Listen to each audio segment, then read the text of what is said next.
할렐루야. 오늘 금요기도의 말씀은 사도행전 20장 31절에서 38절까지 말씀을 함께 나누면서 은혜를 나누기를 원합니다. 사도 바울은 각 교회들을 세우는 그런 일들을 감당을 했습니다. 그래서 오늘 본문에는 에베소에 있던 사람들에게 찾아가서 이제 그들과 함께 있었던 이야기들을 나누며 이제 복음을 전하기 위해서 이제 떠나는 그런 바울의 모습을 보게 됩니다.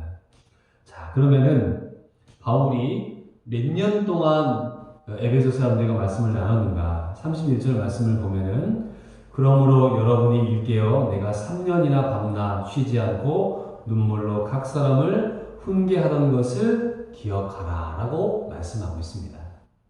사람이 변하는데요. 하나님 말씀을 딱 전해가지고 오늘 말씀을 듣고 할렐루야 아멘 새 사람으로 확 바뀌었다. 그런 경우들은 굉장히 심각하게 드문 것입니다. 바울 같은 경우는 다메섹에서 이제 빛으로 임하신 예수님을 만났죠. 굉장히 그건 강력한 사건이고 눈이 멀게 되었던 그런 일들이 있었습니다. 그런데 우리 보통 사람들에게는 그런 게 충격적인 일들이 그렇게 쉽게 찾아오지는 않다는 것입니다. 그래서 바울이 사람들에게 설교를 했습니다. 그러면 오늘 말씀 듣고 완전히 변화되면 얼마나 좋습니까? 그렇지 않다는 것이에요. 3년 동안 그가 눈물로 한 사람 한 사람 한 사람을 훈계했을 때 그들의 마음에 조금씩 변화가 일어났다는 것입니다. 그래서 그들에게 하나님 말씀을 전할 때 그는 눈물로 그들에게 말씀을 전했다는 것이에요.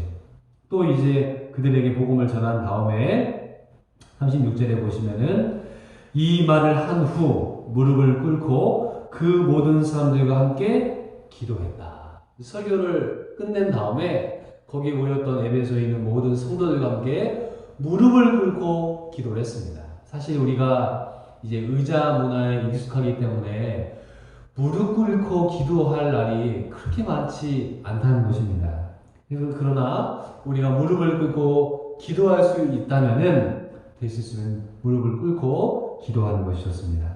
그래서 무릎을 꿇고 기도하는데 어떤 일이 일어났습니까? 37절에 보니까 다 크게 울며 바울의 목을 안고 입을 맞추고 같이 기도했다. 그리고 그를 위로하고 보내게 되었다라고 말씀하고 있습니다. 오늘 우리가 금요 기도회로 만나게 되었는데 오늘 기도에 대한 주제를 가지고 함께 말씀을 나눌 때 눈물 기도에 대해서 함께 은혜를 나누기를 원합니다. 사실 우리가 기도할 때 눈물이 나는 것은 굉장히 힘든 일입니다. 왜냐하면 인간은 감정을 가지고 있잖아요. 그 감정이 아무 때나 나타나는 것이 아닙니다. 그래서 그 눈물의 기도는 하나님께서 그 마음을 받으시는 기도다라고 말씀을 드릴 수가 있어요. 성경에 보면 울면서 기도했던 사람들의 이름이 나옵니다. 누가 있습니까? 예수님께서 눈물을 흘리시면서 기도하셨어요. 예루살렘아 예루살렘아 선지자들을 죽이고 내게 파송된 자들을 돌로 치는 자여. 예수님께서 70년 후에 그 예루살렘을 둘러싸고 있는 아름다운 성벽이 무너지고 성전이 불탈 것을 예언을 하셨습니다. 그리고 그 광경들에 대한 예언의 말씀을 하시면서 예수님이 울면서 기도하신 부분이 나옵니다. 예수님은 눈물로 기도하셨다는 것이에요. 또 바울도 역시 눈물로 기도했습니다. 그래서 헤어지는 사람들에게 복음으로 그들을 위로하고 눈물로 그들을 맞이하며 겸손과 눈물로 기도함으로 그를 섬겼다라고 곳곳에서 이야기하고 있습니다. 또 다윗을 보니까 다윗 역시도 침상을 적시며 기도했다라고 말씀하고 있어요. 오늘날에 우리의 기도가 약하게 되는 것은 눈물이 점점점 사라져버린 것이 아닙니까? 그래서 하나님 우리에게 눈물의 기도를 허락하여 주십시오 라고 우리가 기도해야 됩니다. 자, 사람들이 기도를 하고는 싶은데 기도가 잘 되지 않을 때가 있어요. 기도가 잘 안 나오는 그런 위기의 순간이 있을 수가 있습니다. 우리가 언제 기도를 하게 됩니까? 삶의 문제가 생기게 되었을 때 그때 기도를 해요. 모든 일이 잘 풀린다. 그때 기도한다는 것은 보통 영성이 아닙니다. 대부분의 사람들은 우리의 삶에 어려움을 만나게 되었을 때 기도의 자리에 가서 하나님께 부르짖습니다. 그레몬이라는 분이 있는데요. 이분은 눈물에 대해서 이렇게 얘기를 했어요. 눈물이라는 것은 영혼의 상처에서 나오는 피와 같다. 우리 눈물은 하얀색이잖아요. 그런데 피는 붉은색 아닙니까? 그런데 눈물의 기도는 영혼의 상처에서 나오는 피와 같다라고 이야기해요. 그러니까 마음에 상처 입은 사람들이 기도할 때 그 눈물 기도가 나오게 되는 것입니다. 우리가 언제 울게 됩니까? 죄를 깨닫게 될 때 눈물 기도를 흘리게 됩니다. 우리가 평상시에는 죄에 대해서 깨닫지 못해요. 그러나 성령께서 우리의 마음 가운데 깨달음을 주세요. 이게 죄로구나 라고 깨닫게 되었을 때 우리가 회개의 기도를 드리게 됩니다. 그때 눈물의 기도가 우리에게 나타납니다. 그것은 나 자신을 위한 눈물의 기도죠. 그래서 나의 허물과 죄 때문에 우리가 기도하고 울며 하나님께 나아가야 되는 것입니다. 또 언제 우리가 눈물이 납니까? 타인을 위해서 기도할 때 눈물이 나는 것들을 우리가 경험하게 됩니다.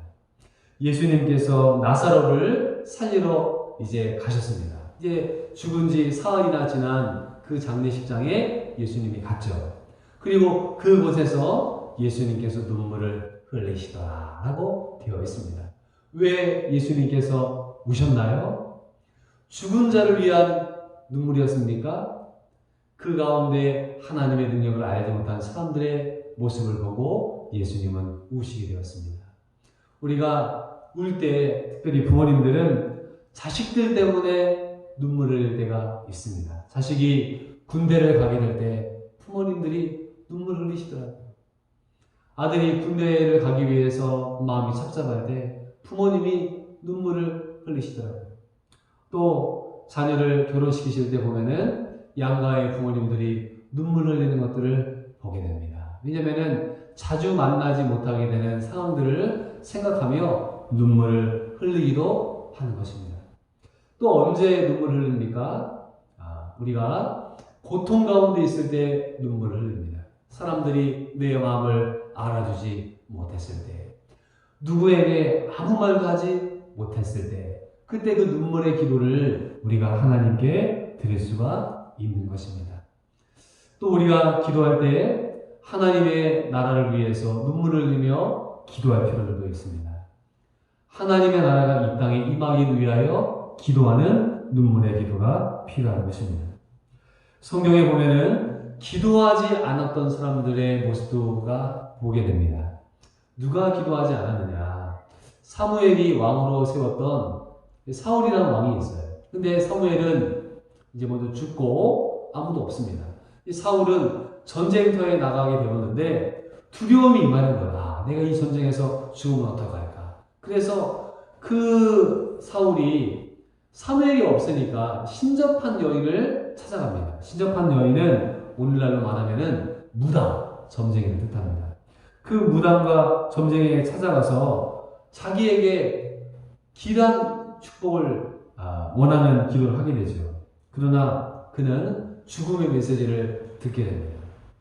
사울이 하나님께 기도하지 않고 점쟁이를 찾아가고 신접한 여인을 찾아감으로 말미암아 그의 가문이 멸절당한 것을 우리는 알고 있어야 됩니다.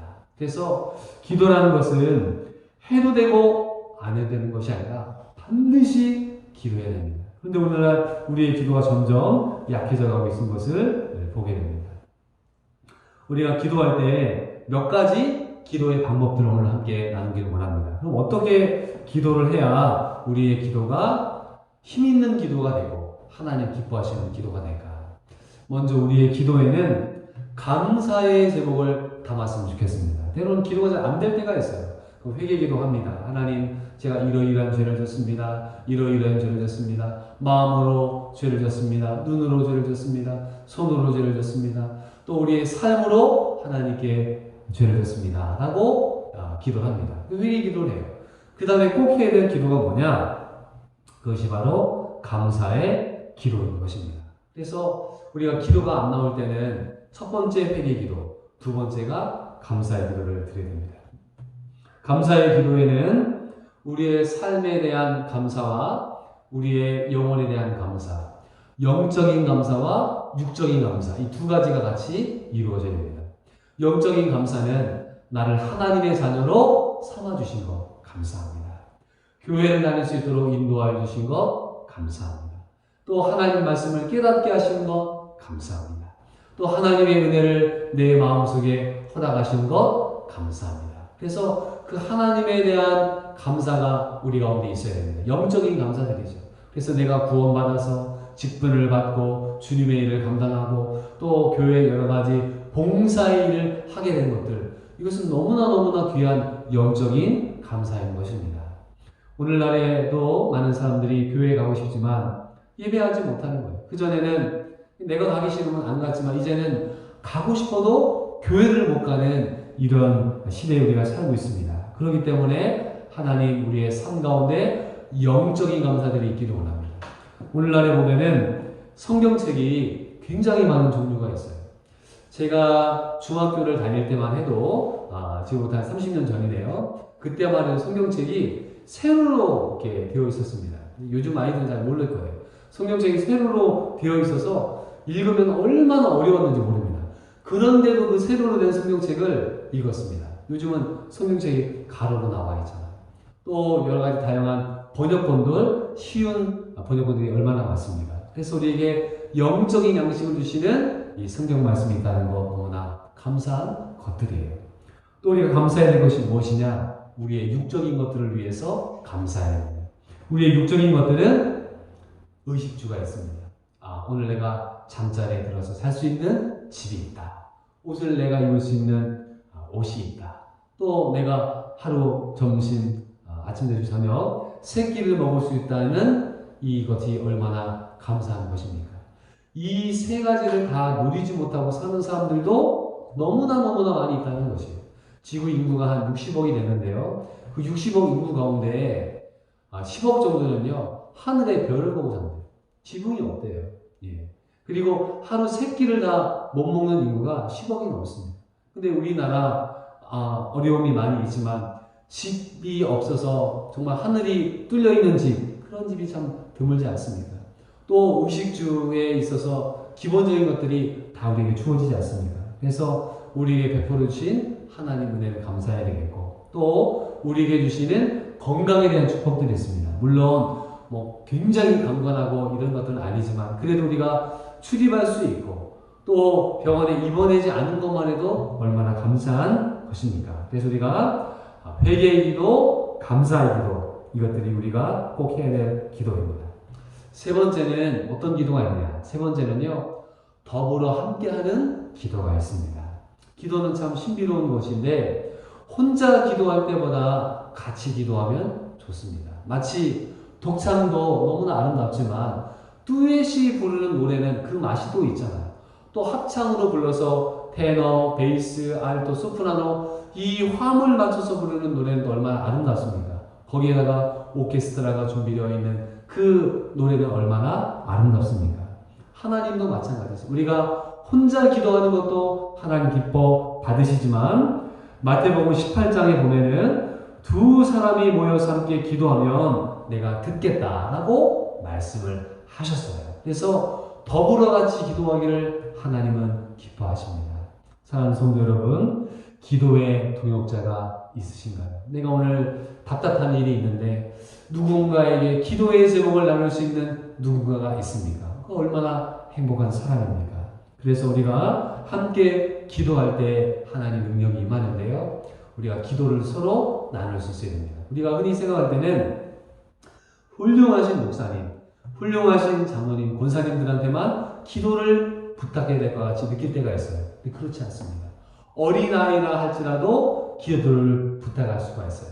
그 어린아이의 기도로 말미암아 하나님께서 역사하시는 것들을 우리가 깨닫게 됩니다. 그래서 때로는 교회 다니지 지 얼마 안 된 사람이라 할지라도 다른 사람을 위해서 기도할 수가 있는 것입니다. 그 다음으로 우리가 기도해야 될 것은 전도의 문을 열어달라고 우리가 기도해야 됩니다. 바울은 골로새 성도들에게 이야기했습니다. 감옥에 갇혀 있어요. 편지를 썼습니다. 그러면은 감옥에 갇혀 있는 바울이 밖에 있는 골로새 성도들에게 편지를 쓸 때 기도 제목을 적을 거 아니에요? 날 여기서 빨리 건져내달라. 난 지금 빨리 복음을 전해야 되는데 감옥에 갇혀 있으니까 황제의 마음을 바꿔주든지 내 마음을, 그들의 마음을 바꿔주어서 나를 석방시켜 주십시오라고 기도하지 않았고요. 전도의 문을 열어주시옵소서라고 기도합니다. 그래서 감옥에 있는 사람들을 전도하고 주변에 있는 사람들에게 복음 전하는 그 일들을 감당하게 해달라고 기도하고 있는 것입니다.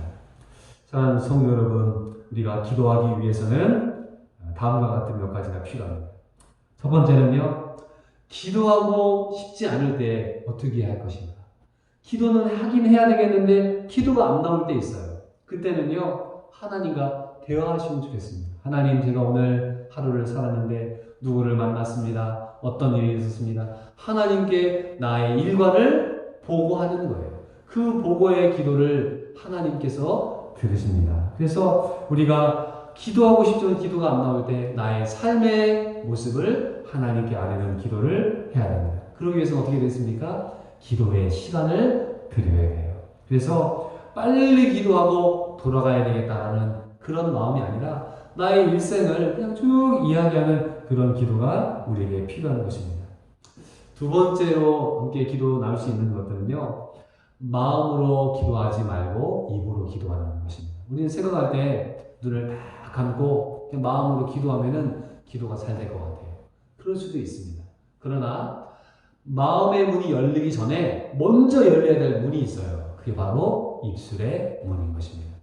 입술의 문이 열리잖아요. 마음의 문도 열리게 되어 있습니다. 참 신비로운 거예요. 우리가 기도할 때 집중해서 소리내지 않고 기도할 수도 있지만 입으로 소리내서 기도할 때 그 기도가 내 마음의 문을 열고 하늘의 문을 열고 하나님의 음성을 듣게 합니다. 사실 우리가 통성기도라고 하는 기도가 있는데 이 통성기도는 초대교회 때도 있었어요. 그들이 합심으로 모여서 기도했습니다. 이 미국에 어떤 목사님이 가셨는데 이제 그 대부분 다 백인들이 모여서 이제 예배를 하고 계시더래요. 이 목사님은 혼자 동양 사람으로 거기에 예배에 참석했습니다. 그런데 자, 우리 여러분, 우리 기도합시다. 이제 그 미국 교회에서 예배를 드리는데 코리안 스타일로 기도합시다라고 하더래요. 그래서 코리안 스타일이 뭔가 했더니 다 같이 소리내서 크게 기도하더래요. 깜짝 놀랐다는 것이에요. 아, 미국 사람들도 코리안 스타일 기도회를 좋아한다는 것이에요. 우리도 때로는 기도할 때 막 기도하다 보면은 옆에 사람 기도가 들릴 때가 있어요. 아, 저 사람 왜 그렇게 크게 기도하지? 내 기도가 안 들리네? 그러나 내 마음이 급하잖아요? 그럼 그 사람 기도가 안 들립니다. 예. 그래서 하나님 제 처지를 아시죠? 저 좀 도와주세요. 라고 할 때 마음의 문이 열리기 전에 우리 입술의 문을 여셔야 됩니다. 마지막으로 기도의 방해물이 있습니다. 기도의 방해물. 우리가 기도하고 싶은데 기도를 막는 요소들이 있어요. 뭐가 있을까요? 하나는 즐거움입니다. 기도를 해야 되는데 기도보다 더 재밌는 게 있는 거예요. 텔레비전을 본다든지 뭐 스마트폰을 한다든지 또 여러 가지 친구들을 만나든지 뭐 운동을 한다든지 기도보다 더 재미있는 것들이 너무나 많이 있습니다. 기도는 답답하고 힘든 그런 마음의 탄식이거든요. 근데 너무나 즐거운 게 많으니까 그 기도 시간을 빼앗기게 되는 거예요. 또 한 가지는 무엇입니까? 게으름이 있습니다. 기도는 부지런해야 할 수 있거든요. 안일함에 빠져 있을 때 기도가 나오지 않습니다. 그래서 하나님 우리의 게으름을 물리치며 기도할 수 있는 뜨거운 마음들을 우리에게 주십시오라고 기도해야 하는 것입니다. 기도에 대한 여러 가지 말씀들 가운데 저는 박윤선 박사님, 박윤선 목사님이 남기신 기도에 대한 명언을 제일 좋아합니다. 기도가 좀 안 될 때 이 말씀을 좀 제가 여러 번 읽어봐요. 세 마디를 하셨더라고요. 첫째, 기도가 안 나오면 나올 때까지 기도해라. 두 번째, 기도가 막히면 열릴 때까지 기도해라. 세 번째, 기도가 안 되면 될 때까지 기도해라. 참 이 옛날 어르신의 기도에 대한 말씀인데요. 이거보다 더 귀한 기도의 말씀을 찾아볼 수가 없습니다. 기도가 안 나오고 기도가 막히고 기도가 안 될 때 얼마나 몸부림칩니까? 그 시간이 필요하다는 것이에요. 우리가 밥을 할 때 불을 탁 켜면 그냥 그 자리로 쌀이 끓어오르는 게 아니지 않습니까? 서서히 이제 물이 끓기 시작하고 또 쌀이 익으면서 이제 뚜껑이 막 열리면서 김이 푹 빠져야 그 맛있는 밥이 나오지 않습니까? 우리는 돌리자마자 밥 되기를 원하는 그런 기도를 하는 거예요. 그렇지 않습니다. 때로는 기도가 안 나올 때도 있어요. 그럼 주님 부르짖는 거예요. 아버지 부르짖는 거예요. 기도가 막힐 때가 있어요. 아버지 아시죠? 라고 기도하셔야 됩니다. 기도가 안 될 때 있습니다. 그럼 하나님께 그 기도가 안 된다고 얘기하시면 돼요. 말씀을 맺겠습니다. 금요 기도의 시간인데 우리가 기도의 자리에 나와서 하나님께 다 같이 기도할 수는 없지만 각자의 처소에서 또 이 설교를 들으실 때 또 잠시만이라도 함께 기도하며 하나님 은혜를 구하시는 우리 성도님들 되시기를 주의 이름으로 축원드립니다. 아멘. 기도하겠습니다. 사랑이 많으신 하나님 아버지, 오늘 금요일 밤이 되어서 함께 기도하고 찬송하며 주님을 높이기를 원합니다. 아버지 하나님, 기도에 대한 말씀들을 읽으면서 눈물 기도에 대해서 함께 생각해 보았습니다. 눈물은 영혼의 상처에서 나오는 피라고 이야기했습니다. 우리의 눈물이 메말라서 하나님 앞에 기도하지 못할 때가 얼마나 많습니까? 주님, 예수님처럼 바울처럼 다윗처럼 눈물의 기도를 드리는 저희를 되게 하여 주옵소서. 때로는 기도가 안 나올 때 하나님 앞에 엎드리며 부르짖는 저희들 되기를 간절히 소원합니다. 우리 한국교회의 기도의 불씨가 꺼져가고 있습니다. 개인의 불씨들이 꺼져가고 있습니다. 이 불씨를 다시 살려서 한국교회를 살리고 우리 가정을 살리고 우리 교회를 살리며 나 자신을 살리는 기도의 삶 되게 하여 주시옵소서. 바울이 에베소에서 많은 사람들과 헤어지며 눈물로 기도하는 것처럼 우리의 눈물의 기도가 끊어지지 아니하고 하나님 앞에 상달되는 저희들 되게 하여 주옵소서. 예수님의 이름으로 기도드리옵나이다. 아멘.